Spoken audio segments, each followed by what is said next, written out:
Hello everyone, welcome to Hitesh Seji. Friends, Haryana public service commission द्वारा agriculture students के लिए कुछ वैकेंसीज निकाली गई हैं। पोस्ट का नाम है एग्रीकल्चर डेवलपमेंट ऑफिसर। इस वीडियो में हम देखेंगे टोटल नंबर ऑफ पोस्ट कितनी है, क्वालिफिकेशन क्या रहेगी, कौन से बच्चे अप्लाई कर सकते हैं, कौन से नहीं अप्लाई कर सकते, अदर स्टेट के स्टूडेंट क्या अप्लाई कर सकते हैं, डॉक्यूमेंट रिक्वायरमेंट क्या रहेगी और अप्लीकेशन फ़ी क्या रहेगी। इस वीडियो में हम इन सभी चीज़ों के बारे में देखेंगे, तो वीडियो को पूरे आखिरी तक देखिएगा। जितने भी डाउट्स हैं आपके इस वीडियो में क्लियर हो जाएंगे। तो आइए शुरू करते हैं।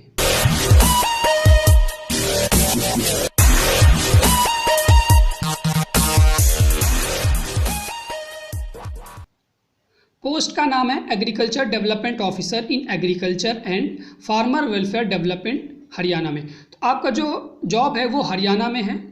तो पोस्ट का नाम है एग्रीकल्चर डेवलपमेंट ऑफिसर।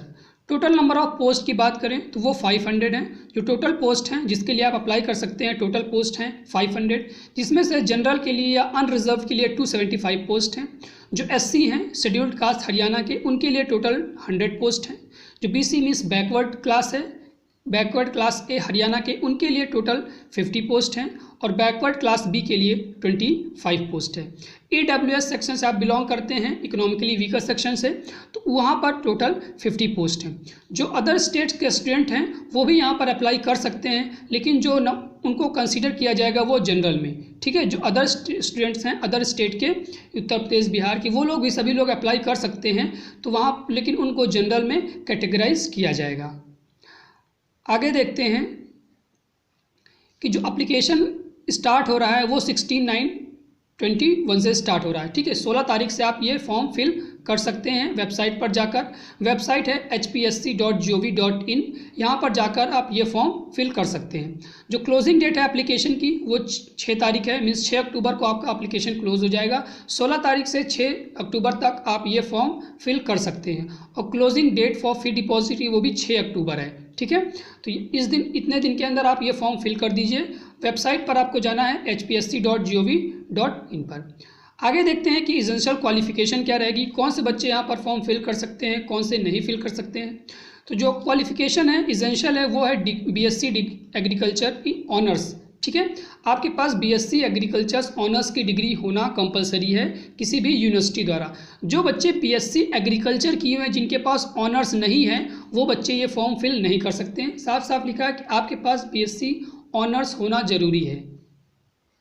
उसके साथ आपके पास संस्कृत या हिंदी अप टू मैट्रिक तक, मीन्स 10th क्लास तक आपके पास संस्कृत होना चाहिए या हिंदी होना चाहिए, या आपने एग्रीकल्चर के बाद आपने BA कर लिया या MA कर लिया तो वहाँ पर आपने हिंदी एज अ सब्जेक्ट लिया, तो वो बच्चे भी यहाँ पर, वो लोग यहाँ पर फॉर्म फिल कर सकते हैं। तो जो बच्चे अपीयरिंग में हैं, 8th सेमेस्टर में हैं, 7th सेमेस्टर में, वो बच्चे ये फॉर्म फिल नहीं कर सकते हैं, क्योंकि यहाँ पर जो मार्कशीट में जो भी रहेगा आपका, जो वहाँ पर क्लोजिंग डेट से पहले का सभी चीज़ होना चाहिए, ठीक है। जो भी आप डॉक्यूमेंट अपलोड करेंगे वो क्लोजिंग डेट से पहले का होना चाहिए। तो जो बच्चे अभी अपीयरिंग में हैं या 8th सेमेस्टर में, 7th सेमेस्टर में हैं, उनकी डिग्री भी कंप्लीट नहीं हुई है, वो बच्चे ये फॉर्म फिल नहीं कर सकते। और जो एसेंशियल क्वालिफिकेशन है वो BSc एग्रीकल्चर ऑनर्स होना चाहिए। अब अगर आप BSc फॉरेस्ट्री किए हैं, BSc हॉर्टिकल्चर किए हैं, तभी आप ये फॉर्म फिल नहीं कर सकते हैं। आगे देखते हैं एलिजिबिलिटी के बारे में, क्या क्या एलिजिबिलिटी रहेगी। Eligibility of candidate with regard to education, qualification and experience shall be determined on the closing date fixed for submission on application form, ठीक है। जितने भी आपके क्वालिफिकेशन है, एक्सपीरियंस हैं, वो सभी क्लोजिंग डेट के पहले के होने चाहिए। अगर आपका कोई जो एजुकेशन क्वालिफिकेशन है वो क्लोजिंग डेट के बाद आ रहा है तो वो यहाँ पर कंसीडर नहीं किया जाएगा। All applicant must fulfill the essential requirement for the post and other condition stipulated and advertisement of closing date, ठीक है। जो भी आपको क्वालिफिकेशन रिक्वायरमेंट है वो सभी क्लोजिंग डेट के पहले के होने चाहिए, क्लोजिंग डेट के बाद के नहीं होने चाहिए, नहीं तो आप डिस्क्वालीफाई कर दिए जाएंगे। The improvement in marks done by the candidate after the closing date shall not be considered for any purpose in the requirement, ठीक है। मान लीजिए आपके जो नंबर हैं वो कम आए और आपने इम्प्रूवमेंट डाला था, अगर वो इम्प्रूवमेंट क्लोजिंग डेट के बाद आता है तो आप भी ये फॉर्म फिल नहीं कर सकते हैं, या अगर नहीं आया तो आप अभी भी ये फॉर्म फिल नहीं कर सकते, क्योंकि आपको डिस्क्वालीफाई कर दिया जाएगा। जितने भी आपके जो डॉक्यूमेंट्स हैं वो सभी क्लोजिंग डेट के पहले के होने चाहिए।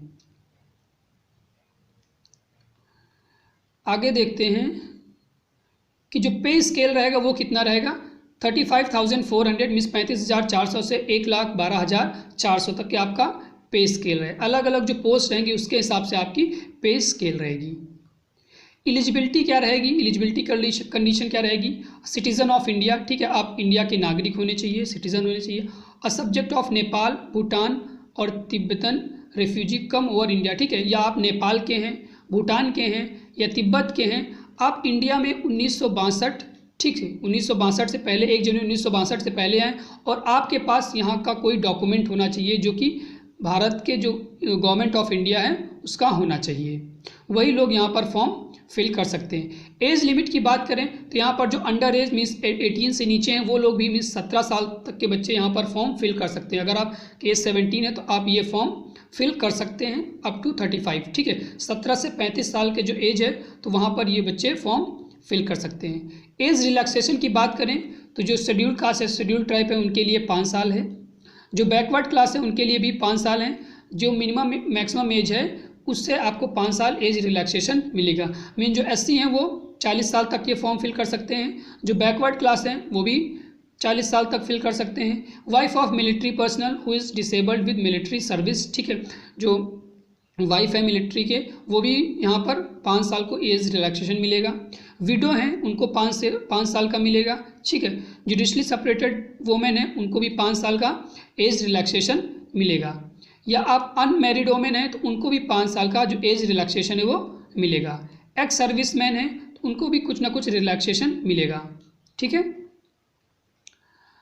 आगे बात करते हैं एविडेंस ऑफ एज, ठीक है, आपको क्या दिखाना है, एविडेंस क्या देना है एज का, तो मैट्रिकुलेशन सर्टिफिकेट मीन्स आपको 10th का सर्टिफिकेट देना और इक्विवेलेंट एकेडमिक सर्टिफिकेट, ठीक है, यही सिर्फ आपका एक्सेप्टेबल होगा। अगर आप और कोई एविडेंस देते हैं एज प्रूफ का तो वो एक्सेप्ट नहीं किया जाएगा, तो आपके पास मैट्रिक सर्टिफिकेट होना अनिवार्य है।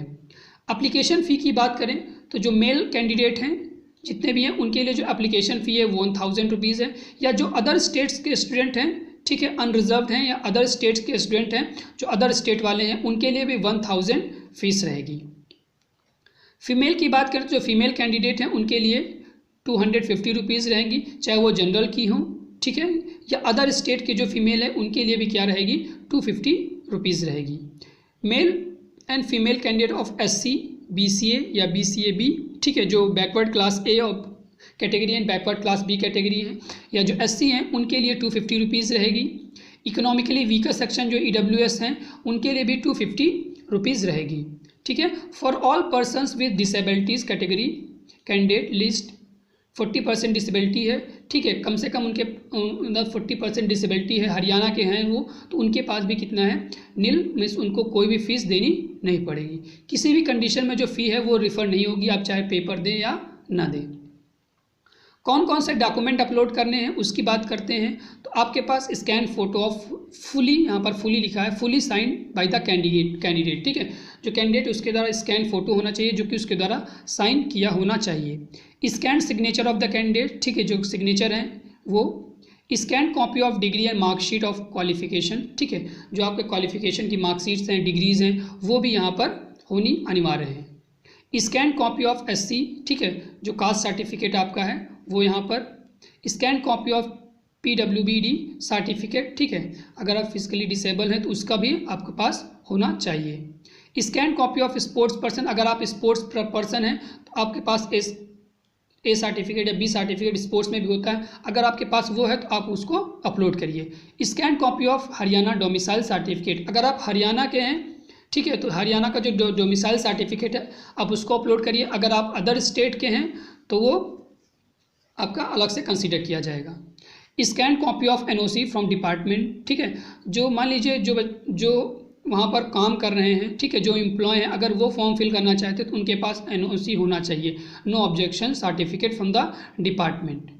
Scan copy of proof having worked on ADHOC contract work, ठीक, और वहाँ पे काम कर रहे हैं तो आपके पास वहाँ पर कुछ प्रूफ होना चाहिए ताकि आपको कुछ एज रिलैक्सेशन मिल सके।